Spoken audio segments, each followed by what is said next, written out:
आरंभ में धूल थी और मौन, और एक ऐसा व्यक्ति जो अपनी राख से उठ खड़ा हुआ। वह बिना किसी मंजिल के नंगे पैर एक घाव की चोटिल त्वचा पर चलता रहा। उसके हाथ न कोई झंडा था, न कोई उपदेश, न कोई आदेश। तो भी पृथ्वी ने उसकी सुन ली। उसके गुजरने पर नदियां कांप उठी। भूले बिसरे लोगों ने को अपनी आवाज़ मिली। यह विजय की कहानी नहीं, यह ताज या जीत की कहानी नहीं, यह एक प्रज्वलित आत्मा की गवाही है, और उस भूमि की भी जिसने गवाही दी। यदि आप चाहें तो इसका अनुसरण करें, लेकिन यह जान लें कि आप इसे उसी तरह से वापस नहीं कर सकते। नमस्कार, आप देख रहे हैं साहित्य तक के बुक कैफे का एक दिन एक किताब कार्यक्रम। मैं हूं जयप्रकाश पांडे, और आज दिन शनिवार है। मैं जिस अंग्रेजी पुस्तक के साथ उपस्थित हूं उसका नाम है टेस्टिमनी बाय फायर। अतुल्य मिश्रा इसके रचनाकार हैं। इस पुस्तक की यह पुस्तक पोएटिक ढंग से शुरू होती है, यानी जब शुरुआत हुई तब केवल धूल थी और मौन था। एक व्यक्ति जो अपनी राख से उठ खड़ा हुआ, उसका कोई लक्ष्य नहीं था। दरअसल डॉक्टर अतुल्य मिश्रा जो सीनियर वरिष्ठ प्रशासनिक अधिकारी हैं, 1988 में भारतीय प्रशासनिक सेवा में चुने गए। तमिलनाडु कैडर के अधिकारी हैं, और वे सिंधिया स्कूल, हिंदू कॉलेज और टेरी विश्वविद्यालय से उन्होंने पढ़ाई लिखाई की। यूनिवर्सिटीज़ ऑफ टेक्सास और येले में भी पढ़ाई किया है उन्होंने। और उनकी जो अन्य पुस्तकें हैं वह ऑक्सीजन मैनिफेस्टो जो बेस्ट सेलर रही है, और जिसे green lit fest honour book award भी मिल चुका है, वह उनकी पुस्तक पहले आ चुकी है। एक और पुस्तक उनकी आ चुकी है, और यह उनकी तीसरी पुस्तक है। इस पुस्तक का कथानक भी वे इसका प्राकथन और इसका ये शुरुआत और इसका अंत भी कविता के ढंग से करते हैं। दरअसल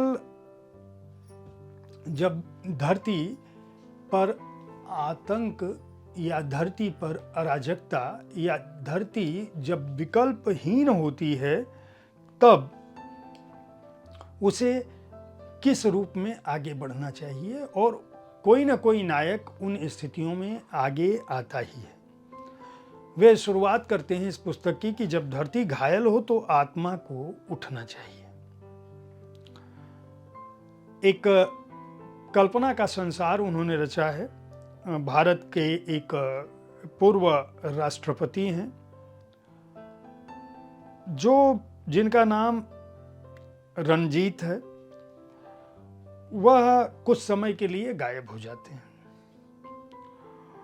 लेकिन बाद में वे जनता के बीच लौटते हैं, चुपचाप और बेहद शांतिपूर्ण ढंग से।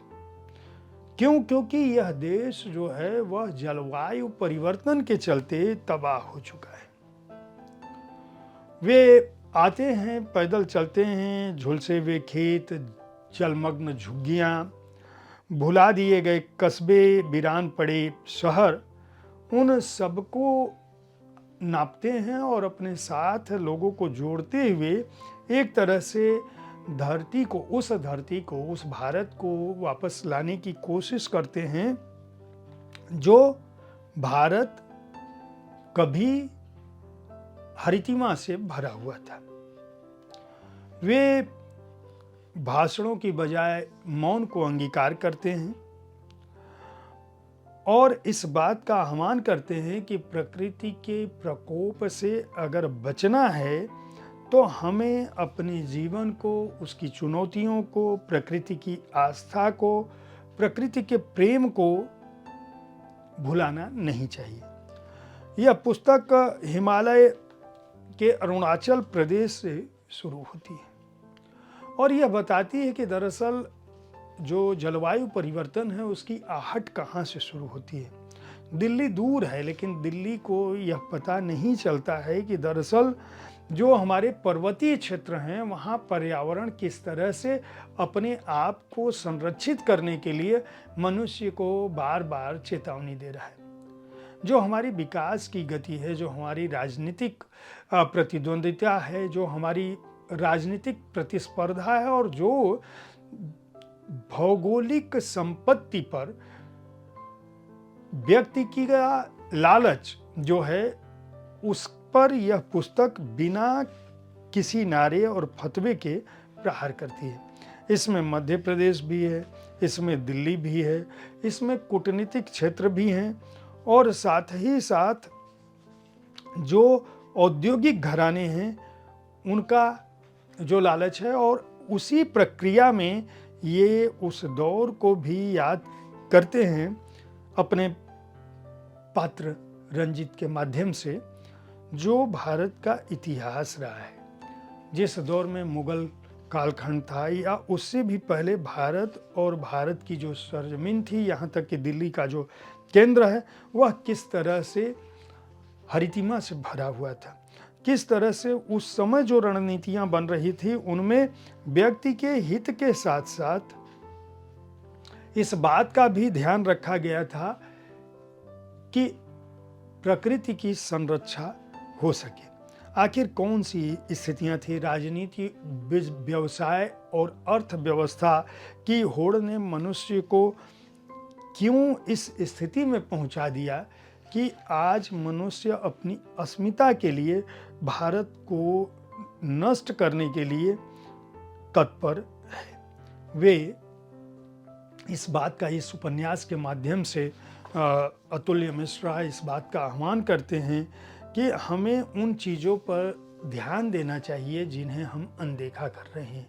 दरअसल पुस्तक का नायक अपने अतीत को देखता है और वह इस बात के लिए अपने को दोषी करार देता है और उस जनता को करार देता है, पूरे देश को, जब वह घाव दर्द से तड़प रहा होता है, जब वह अपनी पीड़ा से आहत है, तब वह इस बात को याद दिलाते हैं कि आपको अपनी उन संवेदनाओं को, उन भावनाओं को, उन स्थितियों को अवश्य समझना चाहिए जिसके संकेत प्रकृति की संरक्षा के लिए, पर्यावरण की संरक्षा के लिए जरूरी है। अगर जीवन बचेगा तभी आप बचेंगे, तभी राष्ट्र बचेगा, तभी राष्ट्र तरक्की करेगा, तभी हम ट्रिलियन बिलियन डॉलर की इकोनॉमी बन सकते हैं।